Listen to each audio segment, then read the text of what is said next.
തട്ടിപ്പ്.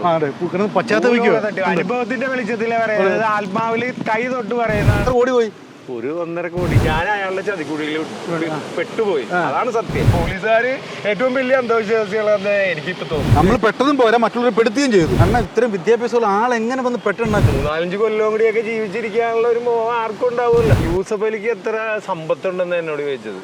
അപ്പൊ യൂസഫ് അലിയുടെ കറക്റ്റ് സമ്പത്ത് എനിക്ക് അറിയാൻ പാടില്ല. നിങ്ങൾക്ക് ഈ പണി കിട്ടണമെന്നാ ഞാനത് പറയത്തുള്ളൂ. ഇപ്പൊ വിഷമിച്ചിട്ട് വല്ല കാര്യമുണ്ടോ? എന്ത് ഇവിടെ വിഷമിച്ചിരിക്കുന്ന എന്തുവാ? ഈ ആൾദൈവങ്ങളുടെ മുമ്പിൽ പോകുന്ന ഇവർക്കൊരു പാഠമായിരിക്കണം നിങ്ങളുടെ ജീവിതം. നാണമുണ്ടോ ഇത്രയും പൈസ കൊണ്ട് കൊടുത്തിട്ട് ഇവിടെ ഒന്ന് കുത്തിയിരിക്കാൻ? ഇപ്പൊ വിഷമിച്ചിട്ട് വല്ല കാര്യമുണ്ടോ? 6ാം ക്ലാസ്സിൽ തോറ്റവര് IAS-കാരുടെ തലയിലെടുത്ത് നിശ്ചയിക്കുന്ന നാടല്ലേ നമ്മളുടെ. അപ്പൊ കേവല വിദ്യാഭ്യാസമുള്ള നമുക്കൊക്കെ തെറ്റുപറ്റിയെന്ന് പറഞ്ഞാൽ അതില് പരിതപിക്കാനൊന്നുമില്ല. അണ്ണാ എത്ര കോടി പോയി? ഒരു 1.5 കോടി. 1.5 കോടി രൂപയാണ്. ഇന്നത്തെ സ്വർണത്തിന്റെ മാർക്കറ്റ് വിലയൊക്കെ ഒന്ന് നോക്കിക്കഴിഞ്ഞാൽ അതൊക്കെ ഒരു 1.25 കോടിയും അതിന് മുകളിൽ വരും. 1.25 കോടി രൂപ കൊണ്ട് ഒരു ആൾദൈവത്തിന് അണ്ണാക്കിലോട്ട് തള്ളിയിട്ട് കുത്തിയിരിക്കുവാണ്, കറുത്ത മുണ്ട് കൊടുത്തുകൊണ്ട്. ആലോചിച്ച് നോക്ക്. കയ്യിലിരുന്ന കാശും പോയി. ഇപ്പൊ ഞാൻ അയാൾ കൊടുത്ത കേസിൽ ഞാൻ പ്രതിയുമായേക്കാണ്. അതാണ് രസം. അതാണ് ഞാനൊരു ഇരയാണ്.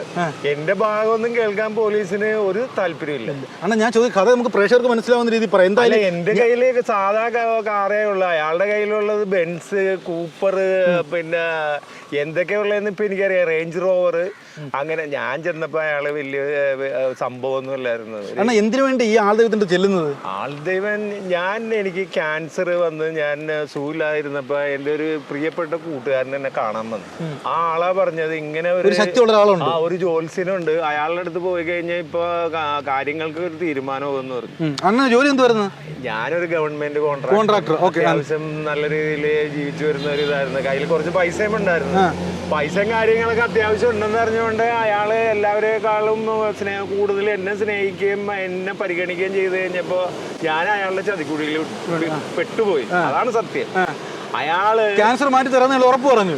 പിന്നെ ഗ്യാരണ്ടിയാണ് പറഞ്ഞ, വേണമെങ്കിൽ 100 രൂപയുടെ സ്റ്റാമ്പ് പേപ്പറിൽ എഴുതി ഒപ്പിട്ട് തരാന്ന്. എത്ര നാൾക്കുള്ളിൽ ക്യാൻസർ മാറ്റെന്ന് പറഞ്ഞു? പൂജ ചെയ്ത് കഴിഞ്ഞാൽ അപ്പൊ തന്നെ ആലോചിച്ച് നോക്കി. ഇവന്മാർ ഇങ്ങനെയുള്ള ആൾദൈവങ്ങൾ ഏറ്റവും കൂടുതൽ മുതലെടുപ്പ് നടന്ന അസുഖം മാറ്റാം, ജോലി വാങ്ങിച്ചു തരാം, സമ്പത്ത് ഇരട്ടിയാക്കി തരാന്ന് പറഞ്ഞാൽ നമ്മളെ കുഴിയിലേക്ക് ചാടിക്കും. ആ കുഴിയിൽ അണ്ണന്റെ പേര് ഗോപാലകൃഷ്ണൻ വീണു. എനിക്കത് മാത്രമല്ലായിരുന്നു വാഗ്ദാനങ്ങള്. യൂസഫ് അലിക്ക് എത്ര സമ്പത്തുണ്ടെന്ന് എന്നോട് ചോദിച്ചത്. അപ്പൊ യൂസഫ് അലിയുടെ കറക്റ്റ് സമ്പത്ത് എനിക്ക് അറിയാൻ പാടില്ല. ഞാൻ പറഞ്ഞ ഒരു 10-35 കോടി രൂപയൊക്കെ കാണുമെന്ന് പറഞ്ഞു. അപ്പൊ എന്നോട് പറഞ്ഞു, ചേട്ടന്റെ വീട്ടിൽ 2 സ്ഥലത്ത് നിധി ഇരിപ്പുണ്ട്, അത് യൂസഫ് അലിയുടെ സമ്പത്തിന്റെ ഇരട്ടിയാണെന്ന് പറഞ്ഞു. നിധി ഇരിപ്പുണ്ടെന്ന് പറഞ്ഞു. ഞാൻ എന്റെ ദിവ്യദൃഷ്ടി കാണുന്നുണ്ട്. അപ്പൊ നിധി എടുക്കണമെന്നുണ്ടെങ്കിൽ പ്രതിഷ്ഠ നടത്തണമെന്ന് പറഞ്ഞു. അങ്ങനെ ഭദ്രകാളി വിഷ്ണുമായ കുട്ടിച്ചാത്തന്റെ പഞ്ചലോക വിഗ്രഹം പണിയാനായിട്ട് 150 പവന്റെ ഗോൾഡ് കോയിനും എന്റെ കയ്യിൽ നിന്ന് മേടിച്ച് അയാൾ വാർപ്പ് കൂലി ഇരിങ്ങാലക്കുടയിൽ എന്തോ നടവരമ്പ് എന്ന് പറയുന്ന സ്ഥലത്ത് എന്താണ് അയാൾ ചെയ്യിച്ചെന്ന് പറയുന്നത്. അവിടെ 2.5 ലക്ഷം രൂപ കൊടുക്കണമെന്ന് പറഞ്ഞാൽ ആ പൈസയും മേടിച്ച്.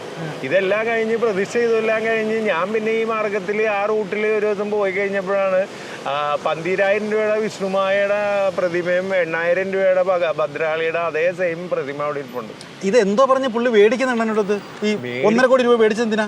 എങ്ങനെ പറഞ്ഞു? 1.5 കോടി മുടക്കി ഇതെല്ലാം ചെയ്ത് കഴിഞ്ഞിട്ടുണ്ടെങ്കിൽ നിധി എടുക്കാന്നാ പറഞ്ഞ 2,000 കോടി രൂപയുടെ. അണ്ണ ഇത്രയും വിദ്യാഭ്യാസമുള്ള ആൾ എങ്ങനെ വന്ന് പെട്ടെന്ന്? നീ എന്തോ പഠിച്ചു? ഗവൺമെന്റ് കോൺട്രാക്ടർ അല്ലേ? അതിപ്പോ എത്രയോ പേര് ഇപ്പൊ ജഡ്ജിമാരെയൊക്കെ പറ്റിച്ച് ഓൺലൈൻ തട്ടിപ്പുകാർ കാശ് കൊണ്ടുപോകുന്നുണ്ട്. അപ്പൊ പിന്നെ എന്റെ അവസ്ഥ പറയാം. നമ്മൾ ആ ക്യാൻസർ എങ്ങനെ മാറ്റണം? അതിപ്പോ നിങ്ങൾക്ക് ക്യാൻസർ വരുമ്പോഴാണ് നിങ്ങൾ അതിന്റെ എല്ലാ സാധ്യതകളുടെ ഒരു ലോകവും പരിശോധിക്കുക. എല്ലാ വാതിലിലും മുട്ടും. എനിക്കിത് വന്നു കഴിഞ്ഞപ്പോ ഇയാൾ പറഞ്ഞ കാശിന് ഇത് ചെയ്ത് കഴിഞ്ഞാൽ പിന്നെ ക്യാൻസറിനെ പേടിക്കാതെ ജീവിക്കാലാന്ന് വിചാരിച്ചു. എന്റെ പിള്ളേരാണെങ്കിലും ചെറുതാണ്, കുഞ്ഞു പിള്ളേർ. അന്ന് അവര് മറ്റേ +1 പഠിക്കുന്ന സമയമാണ്. അപ്പൊ ഒരു 3-4 കൊല്ലം കൂടിയൊക്കെ ജീവിച്ചിരിക്കാനുള്ള ഒരു മോഹം ആർക്കും ഉണ്ടാവില്ല. അത് നമ്മുടെ ആൾദൈവം മുതലെടുത്തു. എന്റെ മാത്രമല്ല, അത് കഴിഞ്ഞ് ഞാൻ എന്റെ ഒരു ഫ്രണ്ടിനെ കൊണ്ടു ചെന്ന്, ഒരു പെൺ സുഹൃത്താണ്, അവരായിട്ട് ഞാൻ അവിടെ ചെന്ന് ഇയാൾ ചോദിച്ചൊക്കെ നോക്കി ഞാൻ അവരെ തിരിച്ച് ആക്കാൻ എറണാകുളത്ത് വന്നപ്പോഴേക്ക് ഇയാളെ കോള് വരെ എന്നെ വിളിച്ചിട്ട് പറഞ്ഞു, ചേട്ടാ ആള് കൂടെ വന്ന ആള് പോയാ? ഞാൻ പറഞ്ഞു പോയില്ല, കൂടെ ഉണ്ട്. അന്ന് ആക്കിയിട്ട് വിളിക്കുന്നു പറഞ്ഞു. ഞാൻ ആക്കിയിട്ട് വിളിച്ചപ്പോ പറഞ്ഞു, ചേട്ടന്റെ കൂടെ വന്ന അവരുടെ ഗർഭപാത്രത്തിൽ ക്യാൻസറാണ്, ഉടനെ പൂജ ചെയ്തില്ലെങ്കിൽ അത് പ്രശ്നമാകുന്നു പറഞ്ഞു. അങ്ങനെ അവരെ കയ്യിൽ കാശും പണവും ഇല്ലാഞ്ഞിട്ട് പിന്നെ എന്റെ ഒരു സുഹൃത്തും അല്ല, ജീവിച്ചിരിക്കട്ടെ എന്ന് പറഞ്ഞ് ഞാൻ ആ പൈസ കൊടുത്ത് ഇയാളെ കൊണ്ട് പൂജ ചെയ്യിച്ചു. നമ്മൾ പെട്ടതും പോരാ, മറ്റുള്ളവരെ പെടുത്തുകയും ചെയ്തു. പെടുത്തെങ്കിൽ എന്തെങ്കിലും കാശ് കൊടുത്താണ്. അവർക്ക് വേറെ കഷ്ടനഷ്ടമൊന്നും ഇല്ല. പണം പോയത് എന്റെയാണ്. അത് അവര് മാത്രമല്ല, ഒരു 11ഓളം പേരെ ഞാൻ കൊണ്ടുപോയി ഇത് ചെയ്തായിരുന്നു. ഒരു ഹൈക്കോടതിയിലെ അഡ്വക്കേറ്റ് ഉണ്ട്, അവര് പേര് കേട്ട അഡ്വക്കേറ്റ് ആണ്. അവരുടെ ഭർത്താവ് സീനിയർ മോസ്റ്റ് ആണ്. അവരുടെ പ്രശ്നങ്ങൾ തീർത്തു തരാനായിട്ട് 3 ദിവസം പൂജ ഉണ്ടെന്ന് പറഞ്ഞിട്ട് ഇയാൾ 2,15,000 രൂപ ഓൺലൈനിൽ ട്രാൻസ്ഫർ ചെയ്ത് മേടിച്ച്, പിന്നെ 30,000 രൂപ മറ്റേ പീഠം വെക്കണമെന്ന് പറഞ്ഞ് അതിന് മേടിച്ച്, പിന്നെ അല്ലറ കൂടി 2.5 ലക്ഷം മേടിച്ചു. ചുരുക്കം പറഞ്ഞ് അല്ല, അത് പിന്നെ ഞാൻ ഇടപെട്ടിട്ട് എഴുന്നേറ്റിരിക്കും. ഇത് കണ്ടോ, മഴയും വെയിലും കൊണ്ട് ആ പാമ്പ് പിടിച്ചുകൊണ്ടിരിക്കുവാണ്. നല്ല ഒരു സമയത്ത് അടിപൊളി കാറിലൊക്കെ സഞ്ചരിച്ച വ്യക്തിയാണ്. കണ്ട് ഇപ്പൊ മഴയും വെയിലും പ്രശ്നമല്ല. ഇപ്പൊ പുലിയെ പോലെ നടന്നാളെ എലിയെ പോലെ. എന്നാലും എന്താ, എനിക്ക് പ്രശ്നങ്ങളുള്ളത്. ഞാൻ ഈ DGPക്കും മുഖ്യമന്ത്രിക്കും ഒക്കെ പരാതി കൊടുത്ത്, ആലപ്പുഴ SP കൊടുത്ത്, ഇതെല്ലാം കഴിഞ്ഞിട്ട് എന്റെ ഭാഗം കേൾക്കാൻ പോലീസൊന്നും വിളിക്കുന്നില്ല. ഇയാൾക്കെതിരെ ഒരു പരാതി. എവിടെ ഇയാൾ ഇവിടെ അരൂരുന്ന്, അതായത് ചേർത്തല മറ്റേ ആലപ്പുഴ എറണാകുളം അതിർത്തി പങ്കിടുന്ന നമ്മളെ ഇപ്പൊ ഇലവേറ്റഡ് ഹൈവേ വരുന്നത് ഇയാളുടെ സ്ഥാപനത്തിന്റെ മുമ്പിൽ കൂടിയാണ്. എന്ത് ദൈവം കയറുന്ന പറയുന്നേ? ശരീരത്തിൽ എന്ത് ദൈവം ഉള്ളത്?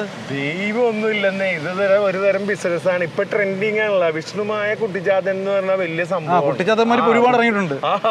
യൂട്യൂബിൽ ഒരു സാധനം ഇട്ട് കഴിഞ്ഞിട്ടുണ്ടെങ്കിൽ ഒരു 100 പേരെ ഇയാളെ കാണാൻ പറ്റുന്നു. 100 പേര് ഇയാളെ കാണാൻ വന്നു കഴിഞ്ഞാൽ 100 പേരുടെ അടുത്ത് ഇയാൾ പൂജ ചെയ്യാൻ പറയുന്നത്. 2-3 പേർക്ക് വല്ല ദോഷങ്ങൾ നോക്കണ്ട. ഇയാൾ പറയും, ചേട്ടാ സർപ്പദോഷമുണ്ട്, പ്രേതബാധയുണ്ട്, ഇത് 29-ാം തീയതിക്കുള്ളിൽ പൂജ ചെയ്തില്ലെങ്കിൽ ചേട്ടനൊരു അപകടം ഉണ്ടാവും.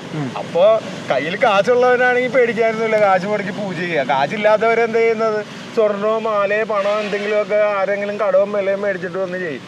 ഞാൻ അവിടെ നിൽക്കുന്ന സമയത്ത് എത്രയോ പേര് അവിടെ വന്ന് കരഞ്ഞിട്ടുണ്ടെന്ന്. ചുരുക്കം പറഞ്ഞ സമാധാനവും പോയി, പണവും പോയി, എല്ലാം പോയി അല്ലേ? നേരത്തെ ഇതിന്റെ മൂട്ടിൽ ഇരിപ്പായി. അതെ. നേരത്തെ ഉള്ള അവസ്ഥ എന്തായിരുന്നു വെച്ചാൽ, ഇത് ഓരോ ആൾക്കാർക്കും ഓരോ പാടായിരിക്കണം അവസ്ഥാന്തരങ്ങൾ എന്ന് പറയും. ഇത് ഞാൻ കാശ് കൊടുത്ത് മേടിച്ച എൻ്റെ ഒരു അവസ്ഥയാണ്. കയ്യിലിരുന്ന കാശും പോയി. പിന്നെ ഞാൻ പോലീസിന്റെ ഇപ്പൊ നോട്ടപ്പുള്ളിയായി. അയാൾക്ക് പല സ്വാധീനങ്ങളും ഇതൊക്കെ ഉണ്ട്. പിന്നെ ഇനി പോലീസുകാർക്ക് ഇയാളെ പേടിയാണെന്ന് അറിയാൻ പാടില്ല. ഈ കുട്ടിച്ചാത്തൻ എന്നൊക്കെ പറയുമ്പോൾ ഇനി ഇയാളെ പിടിച്ചകത്തിട്ട് കഴിഞ്ഞാൽ കുട്ടിച്ചാത്തൻ കോപിച്ചാലാന്ന് പറഞ്ഞിട്ട് എനിക്കറിയാൻ പാടില്ല. ഇത് ഈ പോലീസുകാർ ഏറ്റവും വലിയ അന്ധവിശ്വാസികളെന്ന് എനിക്കിപ്പോ തോന്നുന്നു. ഒരു സമയത്ത് എടുക്കാൻ വയ്യാത്ത മാലയും വാച്ചൊക്കെ ഇട്ട് കിടന്ന മനുഷ്യൻ ഇപ്പൊ ഉടുവസ്ത്രം മാത്രമായി അല്ലേ, കറുപ്പിലാക്കി. അതെ, ഇനിയെങ്കിലും ഇങ്ങനെയുള്ള വിശ്വാസം ചാടുമോ ഇനിയിപ്പം? ചാടാനെന്നല്ല, നമ്മളിപ്പോ ഇതില് വിശ്വസിച്ച് പോകുന്ന ആൾക്കാരെയൊക്കെ നമ്മളൊരു ഉപദേശം കൊടുക്കുന്ന ആളാണ്. ഇപ്പൊ ഞാൻ ഒരു കൗൺസിലറാണ് ശരിക്കും പറഞ്ഞാൽ. അനുഭവത്തിന്റെ വെളിച്ചത്തിൽ ഞാൻ പഠിച്ചാണ്. അക്കാഡമിക് ക്വാളിഫിക്കേഷൻ അല്ല ഞാൻ പറയുന്നത്. അതായത് നമ്മളൊരു കുഞ്ഞായിട്ട് ജനിക്കുമ്പോൾ നമ്മുടെ തലയിൽ എന്തെല്ലാം എഴുതി വെച്ചിട്ടുണ്ടോ അതെല്ലാം അനുഭവിച്ചതിന് ശേഷം ഇവിടുന്ന് പോകാൻ പറ്റുള്ളൂ. അത് മനുഷ്യന്റെ കാര്യം മാത്രമല്ല, ദൈവങ്ങളുടെ കാര്യം നിങ്ങൾ എടുത്ത് നോക്ക്. ശ്രീരാമചന്ദ്രൻ ആരായിരുന്നു? ചക്രവർത്തിയായിട്ട് പട്ടാഭിഷേകം ചെയ്യാനായിട്ട് എല്ലാ സജ്ജീകരണങ്ങളും ഒരുക്കി വന്നു കഴിഞ്ഞപ്പോഴാണ് രണ്ടാനമ്മക്ക് ഒരു മോഹം, അവരെ മോനെ കൊണ്ട് രാജ്യം ഭരിപ്പിക്കണമെന്ന്. ഒരു തെറ്റും ഇതൊന്നും ചെയ്യാത്ത ഭഗവാനെയും ഭാര്യേനെയും മറ്റേ സഹോദരനെയൊക്കെ വനവാസത്തിന് വിട്ട നാടാണ് നമ്മളുടെ. അപ്പൊ എന്തായാലും ഒരു കാര്യമുണ്ട്, ഇനിയിപ്പോ പൈസ തിരിച്ചു കിട്ടും. 1.5 കോടി രൂപ തിരിച്ചു കിട്ടുമോ? 1.5 കോടിയൊക്കെ കേസ് പറഞ്ഞൊക്കെ മേടിക്കാൻ പറ്റും. അതൊക്കെ ഞാൻ ബാങ്ക് ത്രൂ ഒക്കെ അയച്ചു കൊടുത്താണ്. അയാളൊരു കുഞ്ഞു ക്ഷേത്രമായിട്ട് ഇരുന്നേച്ച ആള് ഞാൻ എൻ്റെ പണവും ഫണ്ടും ഒക്കെ ഇറക്കി അയാളെന്നെ ഒരു അപ്രഖ്യാപിത രക്ഷാധികാരിയായിട്ട് വാഴിച്ച് എൻ്റെ കയ്യിൽ നിന്ന് ഊറ്റാവുന്നതെല്ലാം ഊറ്റിയെടുത്ത് ഇയാളുടെ സ്വാധീനങ്ങളും എല്ലാം ഉപയോഗിച്ച് എനിക്കെതിരെ കേസ് FIR ഇട്ട് ഞാൻ പലായനം ചെയ്തു. ഞാൻ ഓടി പ്രാണരക്ഷാർത്ഥം. എത്ര മക്കളുണ്ട്? എനിക്ക് 3 മക്കൾ. 3 മക്കൾ കഴിക്കേണ്ട ആഹാരമാണ്. ആഹാരമല്ല, എന്റെ മകളെ കെട്ടിക്കാൻ വെച്ച അയാള് പറഞ്ഞ്, ചേട്ടാ ഒരു മകളെ കെട്ടിക്കുമ്പോ ഒരു 500 പവനും ഒരു ബെൻസ് കാറും കൊടുക്കണമെന്ന് പറഞ്ഞു. അപ്പൊ ഞാൻ പറഞ്ഞു, അയ്യോ സ്വാമി എൻ്റെ കയ്യിൽ അത്രയൊന്നും ഇല്ല. പൂർവിക സ്വത്തായിട്ട് കിട്ടിയ കുറച്ച് ഗോൾഡ് കോയിനും ഞാൻ മേടിച്ചതൊക്കെ കൂടി ഒരു 100-150 ഗോൾഡ് കോയിനുണ്ടെന്ന് പറഞ്ഞു. അത് പറഞ്ഞ ആ ഒറ്റ ഒരു അബദ്ധത്തിലാണ് ഇയാള് പിന്നെ പഞ്ചലോക വിഗ്രഹം ഇതാകാന്നും പറഞ്ഞ് 150 പവൻ അങ്ങോട്ട് മേടിച്ചിട്ട് പോയി. പോലീസ് ഇതൊന്നും അന്വേഷിക്കുന്നില്ലെന്ന്. ഭൂലോക തട്ടിപ്പ്. അനുഭവത്തിന്റെ വെളിച്ചത്തിലെ പറയുന്നത്, ആത്മാവില് കൈ തൊട്ട് പറയുന്നതാണ്. ഇതിലൊരു ഇതുമില്ല. കുട്ടിച്ചാത്തന്റെ അടുത്ത് പോയി കഴിഞ്ഞാൽ അത് കിട്ടും ഇത് കിട്ടുമെന്ന് പറഞ്ഞാൽ എല്ലാവരും കുട്ടിച്ചാത്തന്റെ അടുത്ത് പോയാൽ പോരെ.